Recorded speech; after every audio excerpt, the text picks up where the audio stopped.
Hello to all viewers. Hello to everyone. I am Shiloh, the last scribe for the house of Jacob. I am a messenger and a true servant of the Almighty. On November 29, 2019, the Almighty will visit the earth to judge every living thing. On that day, every living thing will be given life or death. This video is part 16 of a series of videos titled The Book of Genesis, Unsealed and Untold. And these videos covers everything in the book of Genesis from chapter 1 to chapter 50. With all the confusion removed, with all the allegories removed, in these series of videos you will hear the truth according to the Almighty, according to what the Almighty commanded the house of Jacob to keep recorded. Part 15 ended with Jacob taking his wives, his sons, and all his possessions, and leaving Laban. I will start where I last left off. Let's begin video number 16. To go to his father Isaac in the land of Canaan, Jacob carried away all his cattle and all his goods that he had gotten. While Laban had gone to shear his sheep, Rachel stole his family's idols of worship, and they were cultic objects with an image of an Elohim that were used to worship an idolatrous healer. Now in secret, Jacob carried everything he had away from Laban the Syrian. And Jacob did not tell Laban when he had departed away. Jacob departed away with all that he had and passed over the river. Jacob set his face toward the mountain of Gilead. On the third day, it was told to Laban that Jacob had departed away. And Laban took his brethren with him and eagerly pursued after Jacob, a 7 days' journey. They pursued Jacob hard until they caught up with him. In the night, in a dream, the Almighty, the all-supreme ruler, visited Laban the Syrian. In a dream, the Almighty spoke to him, warning him, saying, "Beware, save yourself. Beware of the watchman that keeps my covenant and keeps my commandments. Beware that you do not speak to Jacob about the good of your prosperity, nor the goodness of your wealth. Do not speak to him about your good morals, nor about your good ethics. Do not distress him. Do not promise adversity or mischief to him. Do not speak evilly to him. Treasure this in your memory." Now Jacob had pitched his tent in the mountain of Gilead. Laban and his brethren also pitched a tent in the mountain of Gilead. Then Laban overtook Jacob. And Laban spoke to Jacob, saying, "What have I done that made you carry off what I am not aware of? What have I done that made you carry away my daughters, just as captives are taken with the sword? Why did you depart away secretly and deceive me? You did not tell me, so I could not send you away with a festival of joy and gladness, with songs from the tambourine and from the harp. Why did you not allow me to kiss my grandsons and daughters? Now you have acted foolishly by doing this.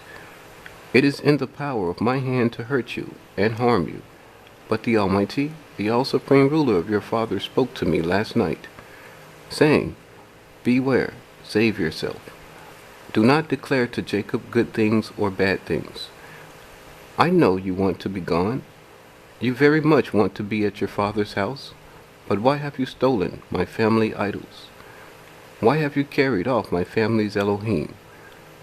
And Jacob responded to Laban, saying, 'I was in fear and afraid. I said to myself that you would take my daughters and my wives from me by force. But whosoever you search and find with your Elohim, let him not live. In front of our brethren, you discern and distinguish what is yours that I have with me. Then take it into your possession.' Now Jacob did not know his wife Rachel had stolen Laban's gods and angels of worship. Laban went into Jacob's tent, then into Leah's tent. When Laban left out of Leah's tent, he entered into Rachel's tent. Now Rachel had possession of Laban's family idols. She put them in the camel's furniture and set them on top of them, and sat on top of the furniture. Laban searched all her tent, but did not find them. And Rachel spoke to her father, saying, I cannot rise up before you, because the custom of women is upon me. I cannot rise up before you. Let this not displease my father." And Laban continued searching, but did not find his family idols. Laban left out of Rachel's tent, then went into the two handmaids' tents, but he did not find them. Now Jacob had become angry. Displeased, he began to grow furious. With words, Jacob began to complain and argue with Laban. And Jacob spoke to Laban, asking, "What is my trespass? What is my sin that made you hotly pursue after me? Now you have searched all my stuff. Out of all my household possessions, what have you found? Set it here, in front of my brethren and your brethren, and they can judge between both of us. I have been with you these past 21 years. Your female sheep and your she-goats have not miscarried their young. I have not eaten the rams of your flock. I did not bring you the sheep nor the goats that were torn and killed by beasts. Whether they were stolen by day or by night, you required it of my hand. Therefore I took the loss for it. In the days of the parching heat that devoured me, I was under this authority. I was in the frost by night under this authority. No sleep came to my eyes. In your house I have been under this authority for 21 years. For 14 years I served you for your 2 daughters, and another 7 years for your cattle. You have changed my wages 10 times. Now surely you would have sent me away empty-handed, except the Almighty, the all-supreme ruler of my grandfather Abraham, had been with me. Now surely you would have sent me away empty-handed, except the fear of the Almighty, the all-supreme ruler of my father Isaac, had been with me. The Almighty has seen me oppressed and afflicted. He has seen and observed the labor of my hands, and he has considered. Therefore last night he decided to reason with you before appointing his judgment upon you." Laban responded to Jacob, saying, "Your wives are my daughters. These children are my grandchildren. These cattle are my cattle, and all that you see is mine. This day, what can I do unto my daughters and the children they gave birth to? Now you come, let us make a covenant. Let you and I make a friendship and an alliance. This covenant will be for a witness between me and you." And Jacob spoke to his brethren, saying, Gather up stones. And they gathered stones and put them into a pile. Jacob took a stone and set it upon the top. Then the piles of stones were established as a memorial. Laban spoke, saying, "On this day, for a memorial, this pile of stones is a witness between me and Jacob." Laban continued speaking, saying, "When we are absent from one another, the Almighty will watch over the covenant between me and you." And Laban spoke to Jacob, saying, "Look at this heap of stones. Look at this memorial that I have placed between you and me. No man is between us. If you oppress my daughters, or if you take other wives beside my daughters, no man is between us. Therefore only the Almighty is witness between me and you. This heap of stones be witness, and this memorial be for a testimony that I will not pass over this memorial to you for harm, and you will not pass over this memorial to me for harm. The Almighty, the all-supreme ruler of Abraham, the Elohim of Nahor, and the Elohim of their father, judge between us." By the fear of his father Isaac, Jacob took the oath. Jacob called the name of it Galaad. Laban called it Yegar Sahad Duah. Then Jacob offered a sacrifice upon the mountain of Gilead, then called his brethren to eat. They did eat and stayed all night in the mountain. Laban rose up early in the morning. He kissed his daughters, he kissed his grandsons, he kissed his granddaughter. He praised them and adored them. Then Laban departed away and returned to his own place. And Jacob departed from there and went his own way, living according to the manner the Almighty appointed to mankind. On his journey back to his father's home, Jacob reached a boundary, and he encountered the angels, prophets, the teachers, and the priests of the Elohim. They are godly, consisting of gods, godlike ones, and goddesses that have special works and possessions. They appeared great and mighty, and the Elohim were meeting together in prayer. When Jacob saw them, he observed them to learn about them. He watched them to see if he could respect them, and to see if he could enjoy them. Some of them seemed friendly, and some of them seemed hostile. Then the rulers and judges met Jacob with kindness, and entreated him to join them. When they presented themselves to Jacob, while looking at each other in the face, Jacob considered the vision he had been shown of the ladder that was established upon the earth. And Jacob spoke to his brethren, saying, This is the host of the Elohim. Their host is of the stars. They are an army of people traveling like troops of animals. They are an army of people traveling like a flight of locusts. In their two camps, they are an army of people with bands of angels, bands of soldiers, and bands of dancers. They have sacred courts, herds of cattle, and tents. And Jacob called the name of that place Mahanaim. Jacob continued on his way, living according to the manner the Almighty appointed to mankind. Now Jacob sent messengers ahead of him to meet his brother Esau in the land of Seir. Seir is in the country of Edom. Before sending his messengers, Jacob commanded them, saying, This is what you will say to Lord Esau. Jacob, your fellow servant, says, I have traveled and lived with Laban, and now I have stayed there until now. I have oxen, asses, flocks, men servants, and women servants. In front of me I have sent messengers to tell you, because you are the Lord of the land. I hope I can find grace in your sight. When the messengers returned to Jacob, they spoke to him, saying, We came to meet your brother Esau. He is coming to meet you, and 400 men are with him. Now Jacob became very afraid and was very distressed.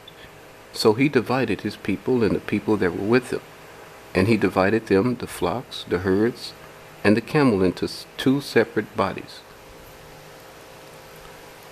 Jacob spoke to himself, saying, If Esau comes to the one company of people, attacks them, and kills them, then the other company of people that is left will be able to escape. And Jacob spoke to himself, saying, To the Almighty, the all-supreme being, the all-supreme ruler, who is the all-supreme ruler of my grandfather Abraham, and who is the all-supreme ruler of my father Isaac, you are the same all-supreme ruler who spoke to me, saying, You return to your country, to your brethren, and I will deal well with you. Now I am insignificant. I am not worthy of the least of your kindness. I am not worthy of the least of your faithfulness.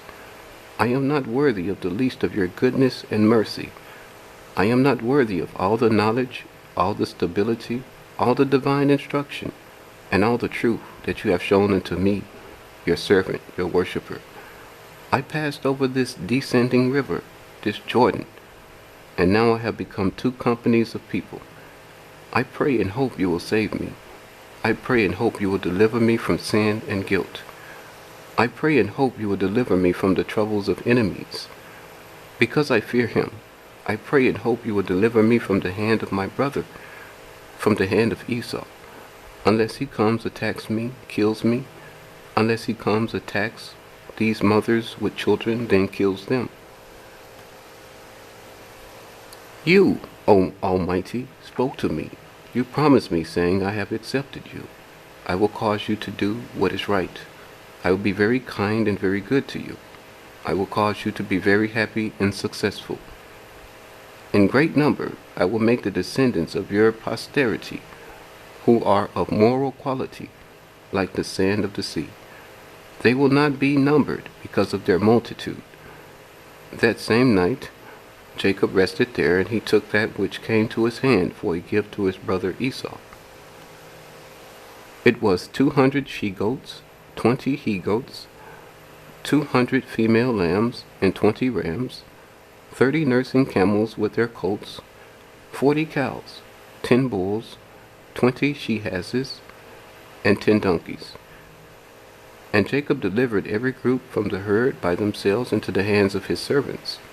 And Jacob spoke to his servants, commanding them, saying, Go ahead of me, and put a space between each of the herds. Jacob commanded the servants at the beginning of the herd, saying, When you meet my brother Esau, and he asks you who you are, where you are going, who do these herds belong to, then you will say they belong to Jacob, your fellow servant. It is a gift sent to Esau, the lord of the land. Jacob is following behind us. And Jacob commanded the second set of his servants, and the third, and all that followed the herds. He spoke to them, saying, When you find Esau, you will speak in this manner to him. You will say, Your fellow servant Jacob is following behind us. Now Jacob had spoken to himself, saying, I will be merciful. I will make an atonement for my sin against him. I will appease him with the gifts that go ahead of me, and afterward I will see his countenance on his face. Then maybe he will accept me. Therefore the gifts went ahead of him. Jacob himself stayed and rested that night in the company of his people. Then Jacob rose up that night and took his wives and his sons and sent them and everything that he had over the Yavok passage. Jacob was left alone, but Jacob was left behind with more than enough. There that night, one human being, a certain man of high degree, who was like a champion of mankind, wrestled with Jacob. Jacob wrestled this mighty man to the ground. As the dust from the ground flew away into the wind, Jacob grappled with this man. They wrestled and grappled against each other until the rising of the sun. When the man saw he did not have the strength and ability to accomplish victory over Jacob, when the man saw there was no way to overcome Jacob, he got near to Jacob and laid his hands upon Jacob. To cast Jacob down and defeat him, the man began to violently strike at Jacob's loins, his hips, and the thigh sides of his body. And Jacob laid his hands upon the man and cast him down, and they got back up holding one another. As Jacob continued wrestling him, Jacob's thigh bone came out of his joint and hurt his nerves, veins, and tendons. But fate befell upon Jacob. At that moment, the man commanded Jacob, saying, Let me go before the sun rises. And Jacob responded, saying, I will not let you go unless you bless me with praise and adoration. The man asked Jacob, What is your name? And Jacob replied, It is Jacob. The man responded, saying, Your name, your reputation, your character, your authority, your glory, your honor will no more be Jacob, but Israel, because you are like a powerful king. You have the power to contend with, persevere, and command the Elohim. You have the power to exert yourself as a king among the Elohim, and as a king among men, because you have prevailed over the Elohim, and over men. And Jacob spoke to him, saying, I hope you will tell me your name. And the man responded, asking, Why is it that you ask me for my name? And the man blessed Jacob with praise and adoration. Jacob called the name of that place Penuel, because speaking to himself he said, As this was purposed, I have seen and become acquainted with a godlike one of the Elohim face to face. My might at battle against his might, my presence at battle against his presence, my countenance at battle against his countenance.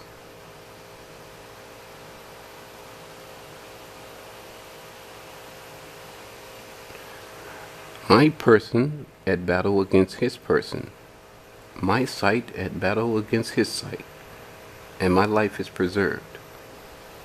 As Jacob passed over Penuel, the sun rose up upon him, and he limped upon one side of his thigh. Now in the company of his household, Jacob lifted up his eyes and looked. Esau was coming toward him with 400 men under his rule, and they were equipped with weapons. Jacob separated the children, Leah's children were with her, Rachel's children were with her, the two handmaids' children were with them. Jacob put the handmaids' children at the beginning, then Leah and her children after them. He put Rachel and her son Joseph at the end. Jacob bowed himself down to the ground until he came near to his brother. Then he was before him. Esau was moving quickly and ran to meet Jacob. Esau embraced Jacob into his arms with his hands. He touched Jacob gently and kissed him, then they wept. When Esau lifted up his eyes, he saw the women and children. He observed them and considered. As they were looking at each other's face, he wanted to find out if he could respect them and enjoy them. Esau spoke to Jacob, asking, "Who are these persons with you?" And Jacob answered, saying, "The children that the Almighty has given your fellow servant by his favor and mercy." Then the handmaidens with their children came near to them and bowed themselves. Then Leah with her children came near to them and bowed themselves. Then Rachel and her son Joseph came near to them and bowed themselves. Esau spoke to Jacob, asking, "As I was coming to meet you, what did you mean by sending me all these flocks and herds?" And Jacob answered, saying, "They were a gift to find favor and acceptance in the sight of the Lord of this land." Esau spoke to Jacob, saying, "My brother, I have enough. Keep what you have for yourself."